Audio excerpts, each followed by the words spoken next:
La yarithu wala yurasu, tidak mewariskan dan tidak mewarisi. Kemudian bagian waris, oke, bisa merek warisan. Tetapi hadis ini juga dhaif. Adapun di antara pokok kedhaifan berkenaan dengan rawi Ibnu Lahiyah, dilihat dari aspek keterputusan jalur periwayatan, namanya munqati atau mudalis. Nah, akhirnya saya tutup dengan hadis yang sejenis tetapi beda riwayat. Yang tadi Imam At-Tirmidzi, yang sekarang riwayat Imam Ibnu Majah. Man ahara amatan aw hurratan waladu zina la yarithu wala yurathu, maka hadis ini juga dhaif. Satu di antara penyebabnya yaitu rawi Yahya bin Al-Yaman. Ia banyak keliru di dalam meriwayatkan hadis. Berarti dikembalikan kepada pokok penyebab nasab hubungan biologis, penyebab waris hubungan nasab. Maka anak yang lahir dari perzinahan dapat waris, begitu juga bapaknya, sekiranya si anak ini diakui. Bapaknya jelas. Tapi sekiranya si anak diakui ku bapak anu ngabuahanan, atau si bapaknya terpukuh ayah di mana, ada pasti laki di bapaknya. Sama ayah bapaknya laki-laki. Maka itulah yang dimaksud dinasabkan ke ibu. Dan ibu nama mau bisa nolak. Lain teman budak abdi tak bisa. Bapak mah bisa menghilang, induk mah tak bisa. Maka itulah yang dimaksud perwalian rumah indukna.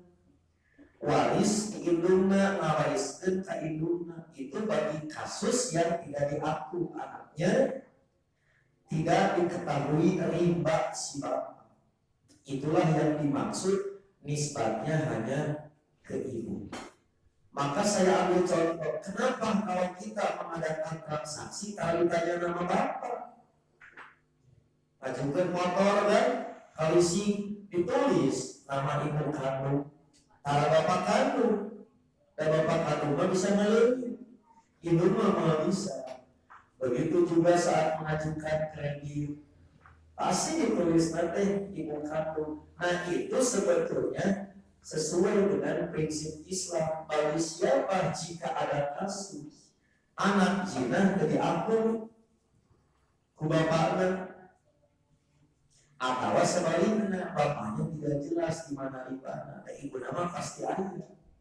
Nah itulah di antara hal yang perlu disampaikan. Jadi kembali sekali lagi, jika dalam keadaan anak hasil zina jadi akun, kemudian keberadaan ayah biologisnya juga ada, maka inti yang menjadi penyebab nasab hubungan biologis, waris karena nasab. Tapi bagi kasus khusus yang tidak diakui si anak harus gugur, maka gugur di indukna, baik walinya maupun hubungan kewarisan. Nah itulah di antara catatan-catatan penting melengkapi tanya jawab bulan yang lalu dan menasah kedudukan hadis yang dianggap dalil meniadakan secara keseluruhan. Padahal ditiadakan hanya kasus khusus. Si anak jangan sampai nasibnya terkatung-katung, pedang dari aku ka ibu, wali kuma ibu reksaha bulan. Maka ini menjadi penting untuk dihadirkan keputusan Dewan Hizbah yang terbaru di bulan Februari tanggal 10 tahun 2021 sebagai sidang terakhir. penutup periode kepemimpinan Ustaz Aceh Zakaria sebagai Ketua Umum, Akeh atau Kiai Haji Muhammad Romli sebagai Ketua Dewan Hizbah, dan Ustaz Zainandang sebagai Sekretaris Dewan Hizbah di sidang penyerta Muktamar Persis yang insya Allah akan dilaksanakan pada bulan April. Demikianlah beberapa catatan penting yang perlu disampaikan, mudah-mudahan menjadi lebih jelas bagi kita dan jelas pula bagaimana kita bersikap berdasarkan panduan ini. Hanya mohon maaf, SK keputusannya Dewan Hizbah telah menyampaikan kemarin ke PP Persis, jadi struktur jamnya itu secara resmi administrasinya nanti oleh PP, mudah-mudahan dalam waktu cepat sampai ke PC sampai ke PJ, bahkan sampai ke anggota masing-masing. Saya kira demikian dulu untuk materi kajiannya. Banyak waktu yang dapat kita manfaatkan, tapi karena konsumsi sudah ada, tampaknya tidak akan berlanjut untuk dialog. Ada waktu yang bisa dimanfaatkan sekitar 15 menit sebelum kajian ini ditutup, karena tak akan saya bubarkan sebelum mencapai 1000 pertanyaan. Tidak perlu dijawab. Pak Jumiwan.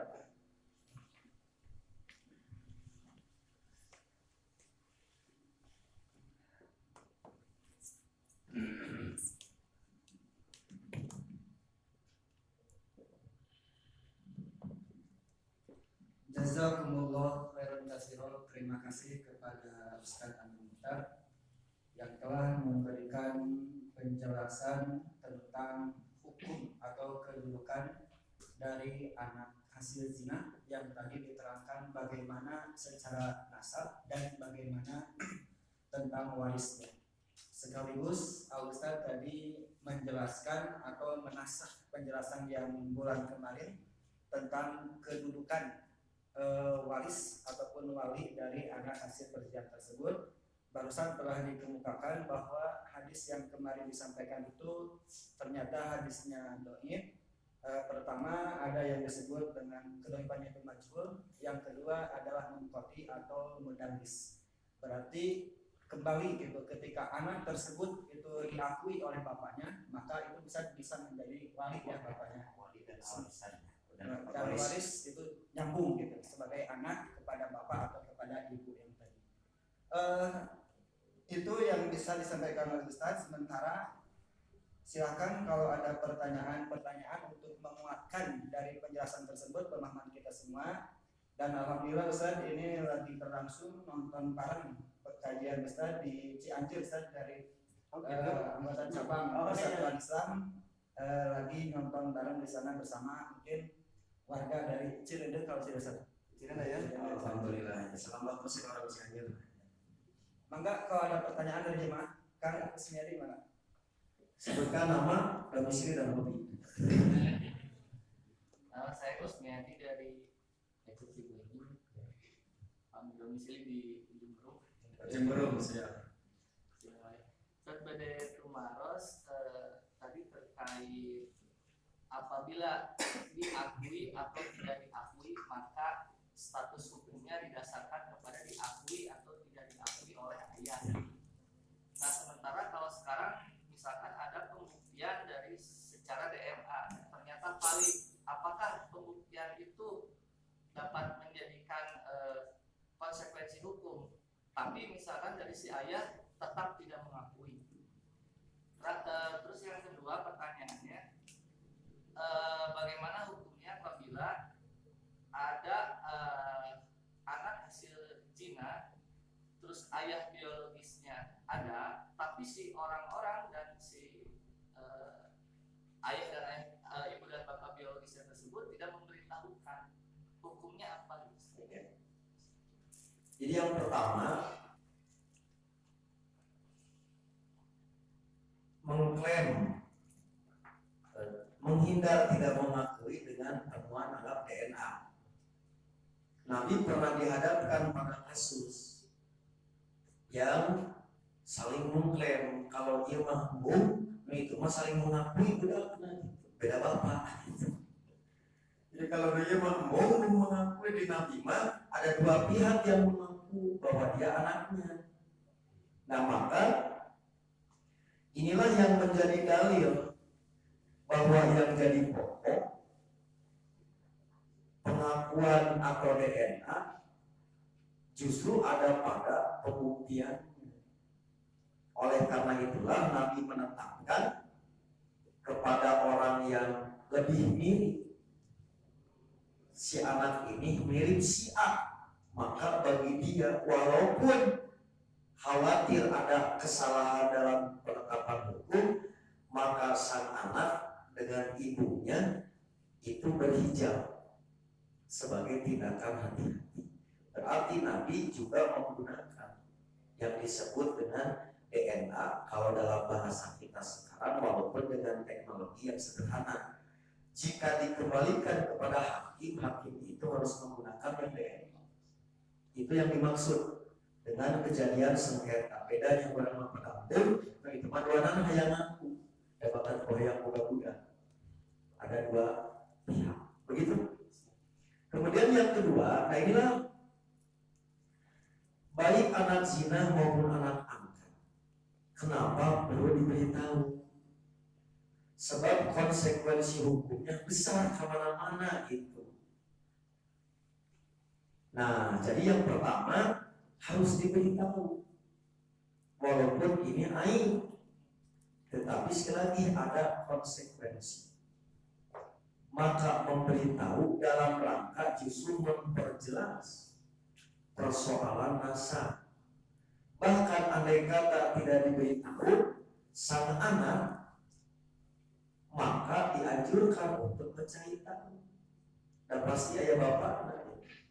Tapi setelah berusaha tidak dapat, maka dikembalikan kepada yang tadi, adanya pengakuan atau pembuktian.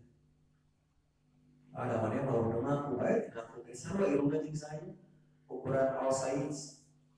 Nah jadi harus dianjurkanlah, kalau bahasa kami itu dianjurkan untuk tadi kejelasan. Dan ini terasa memang dalam pernikahan dan urusan-urusan dalam tanda petik administrasi keluargaan dan lain sebagainya. Jadi sangat dianjurkan. Kalau tidak diberitahu, Ya. dosa.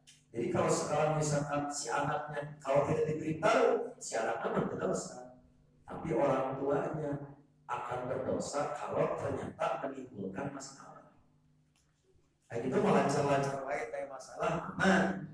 Nah justru di kemudian hari begitu ada masalah, jangan sampai terjadi begitu, itu bisa jadi berdosa karena menimbulkan madharat. Nah dosanya itu menimbulkan madharat. Begitu? Ya. Masih ada? Baru 100, pertanyaan 100. Paling ini Ustaz, ya. Saya pernah mendengar keterangan tentang hadis la nikaha illa biwaliyin, bahwa hadis itu adalah hadis yang dhaif, Ustaz. Bagaimana Ustaz? Ya. Jadi ini kebetulan tadi juga saya sengaja membuka Bulughul Maram. Yang dimaksud dengan la nikaha illa biwaliyin itu kalau dipakai sebagai syarat sah. Karena wali bukan syarat sah pernikahan. Tetapi kalau yang dimaksud wali ini adalah orang tua, mabalijin ayah kene, budak aja ke gereja, nikah sah disidurhaka. Jadi lagi hadis ini la nikah illa biwaliyin dimaksudkan sebagai syarat sah nikah. Itulah kedaipan karena wali bukan syarat sah nikah. Tetapi ngajak tengah beja, padahal hidup bapakna ayah, maka bisa durhaka. Hadis ini bukan sebagai syarat, tetapi sebagai pengikat pentingnya menghormat Allah. Ini dipakai oleh aliran bid'ah. Karena kolotna dianggap kafir baik kebetulan oke dan dasar sampai makin walia ubi hadis itu efek bahaya. Maka orang seenaknya nikah padahal kolotna ayatnya. Nah jadi antara syarat sah dan birrul walidin, maka itu yang dimaksud jadi syarat sah itu doib itu. Tetapi sengaja maka bisa durhaka.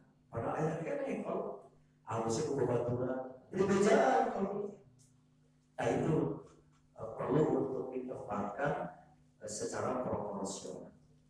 Begitu. Kenapa Yuna jawab itu udah booking manis? Itu beda-beda. Ternyata kadang-kadang solusi ada itu. Karena maksudnya justru pendidikan ini yang seenaknya. Oh boleh kita kejadian gitu. Tahu semua bisa muncul. Itu dipersulit. Wah ada yang syarat itu. Rekomah rumah tangga tahan. Rumah kolot justru tak akur. Pentingnya mah akur bener. Apa ya rekomah? Mohon apa nikah? Kita harapkan pengertian hadis yang dimaksud. Di kolom komentar ayat yang sebut sekarang.